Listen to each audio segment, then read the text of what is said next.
Well, hello everybody. Sean here with another video. And today what I'd like to do is take a look at this beautiful Amiga 1000 that I restored in a previous video. And I specifically want to play some games on this system, which is really where the Amiga shined back in its day. I also want to take a look at a device that I purchased a couple of years ago and have never done anything with. This is a RetroTINK 2X, and what it does is it allows you to take the Amiga's RGB signal out and convert it into an HDMI signal for modern displays. So with that, why don't we go ahead and get started.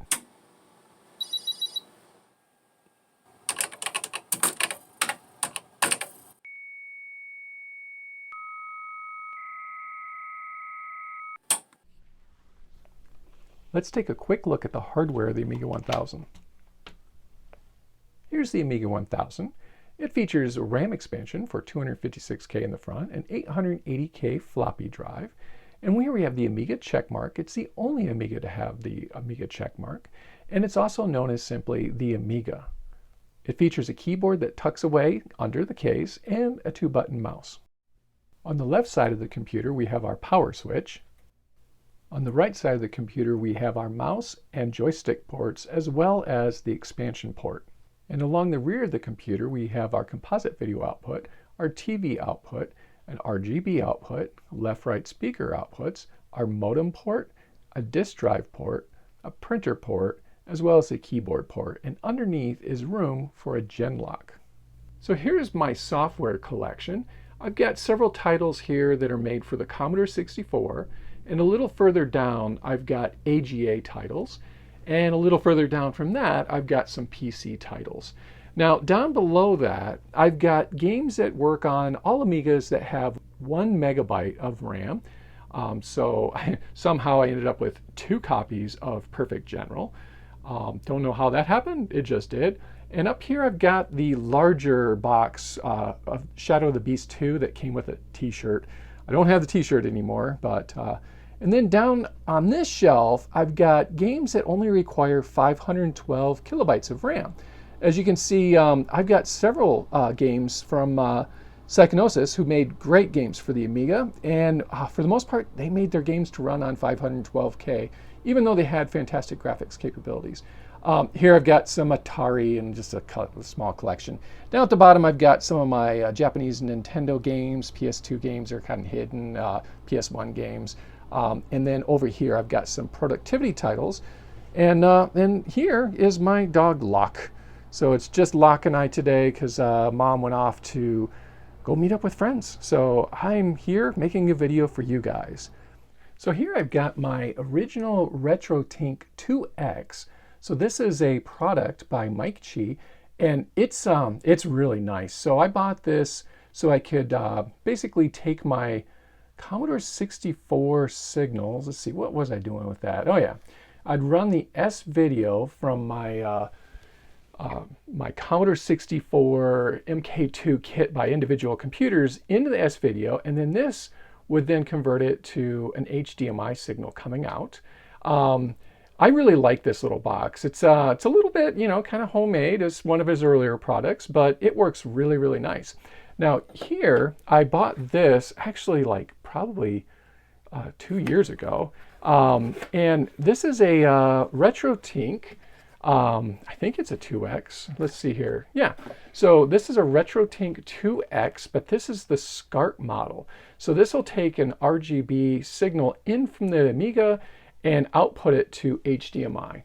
It does require that you furnish your own SCART cable, and I got this. This is was from Amiga Kit, another one of my favorite vendors. I buy this stuff myself. I'm not sponsored, but I do like the Amiga Kit products.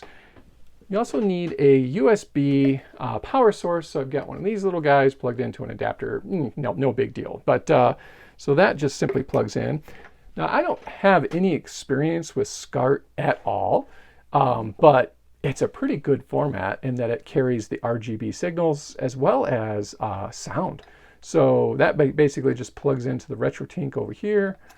It's a little gritty sounding, but it works. And then I'll get my power plugged in over here, and then my RGB, and we'll plug this into the back of the Amiga. and get this running here in just a second.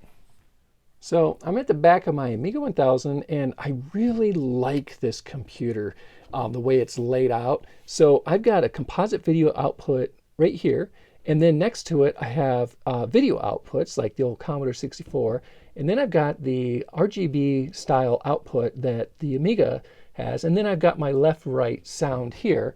So on the other end of my SCART cable, I can just plug. I'm doing this blind, folks, so sorry if I'm not doing a good job. But I can just plug in my RGB. Oops, gotta get it the right way. There we go.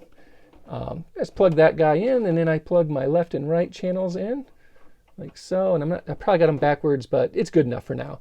Now I'm going to run out just a composite into my television on the video input on the side, and I'll also have the HDMI output from the RetroTINK, so we can do like a quick comparison between the two.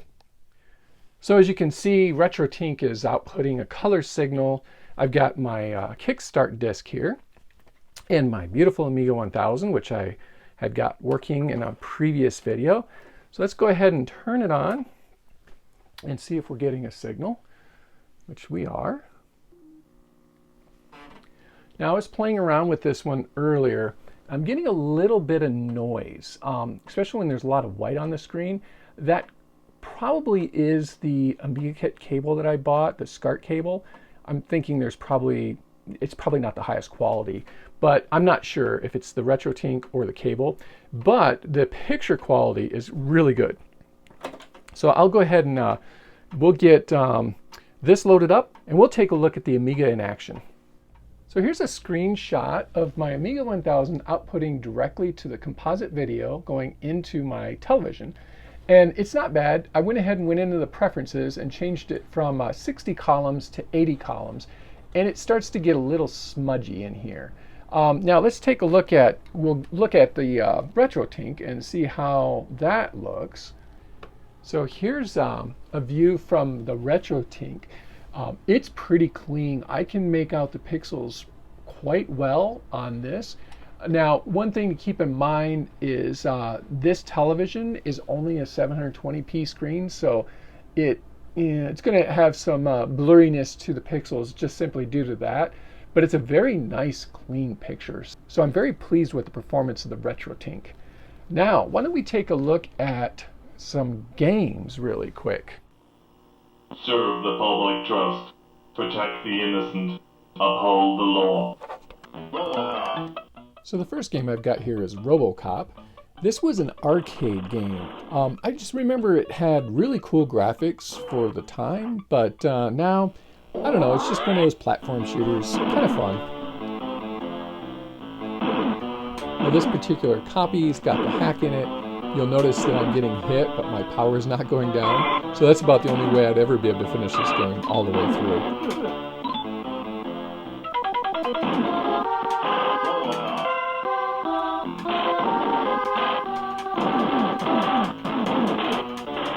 So during the 90s, you could buy an Amiga, and all you had to worry about was, do you have enough memory to play?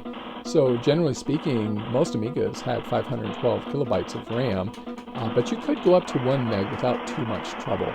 A nice thing about the Amiga too is that it came with stereo sound. It could display, it had a palette of 4096 colors. It could display 32 on screen at one time, extra half bright mode, which generally speaking I don't believe the Amiga 1000 has, could display up to 64 colors. And this is at a time where Macintoshes were black and white and had mono sound. And the PC was, generally speaking, a 4-color machine with a beeper. You could add more to, say, a PC, but the problem was that like a Sound Blaster card cost almost as much as an Amiga 500 computer. So you're getting quite a deal with the Amiga.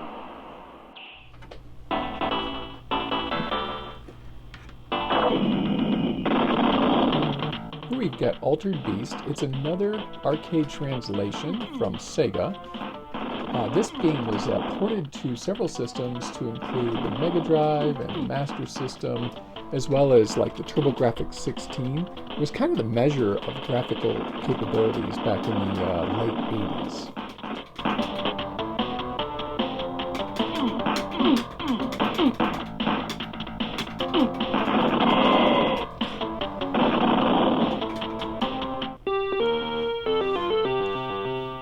another arcade translation, this time Arkanoid on the Amiga.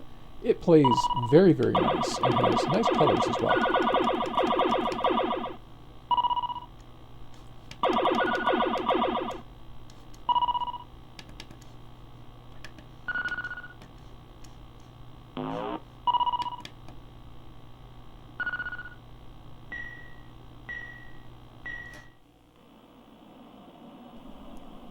This is Another World by Delphi Systems. It's a very cool game that uses vector graphics, something that we hadn't really seen before, and it plays very nice, and it's kind of like watching a movie. I'm going to go ahead and let this one play out because it's just so darn cool to watch.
This is Stunt Track Driver. It's a pretty cool game. It was available on some British computers and then eventually it was ported to the Amiga. I like it because depending on the speed of your Amiga, it actually helps with the frame rate. So this is just your bone stock Amiga 1000.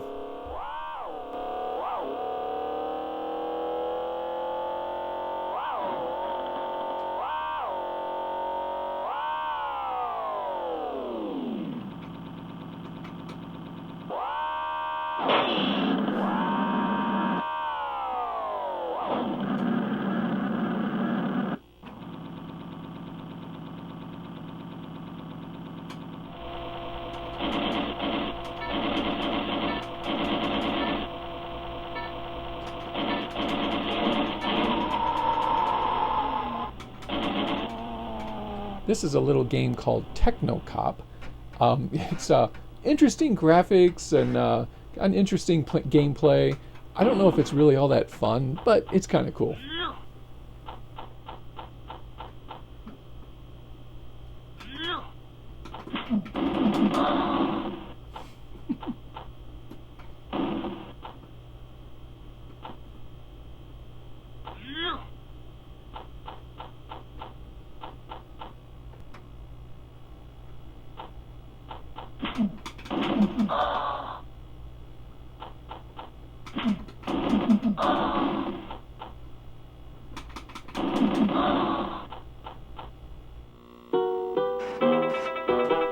Here we have Tetris for the Amiga.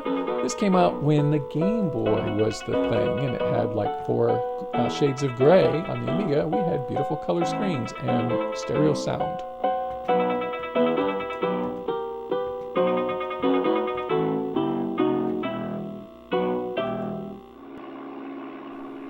This is Flight Simulator version 1 on the Amiga.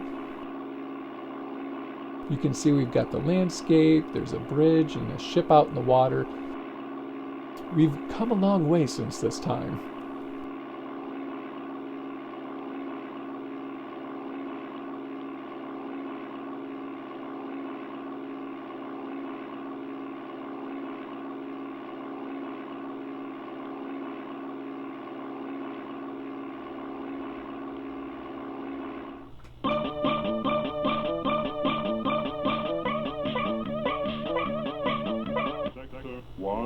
This is a little game called Zeon that has a bit of a techno pop track to it. It's kind of fun. Nice little scroller, nice little shooter.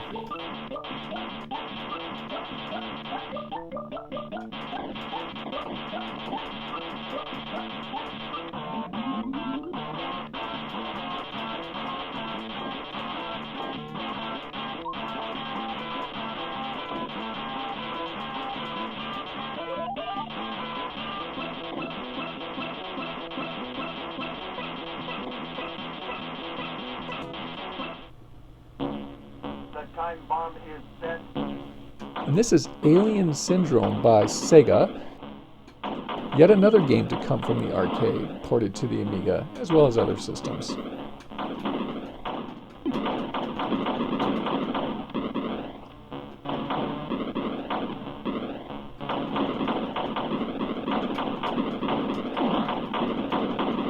So that's a quick look at the Amiga 1000. It only has 512K. There's no hard drive, just a floppy disk and a simple computer, but it was a pretty amazing PC for the time, and it really was great for arcade games because of its advanced graphics for the time, its advanced graphics.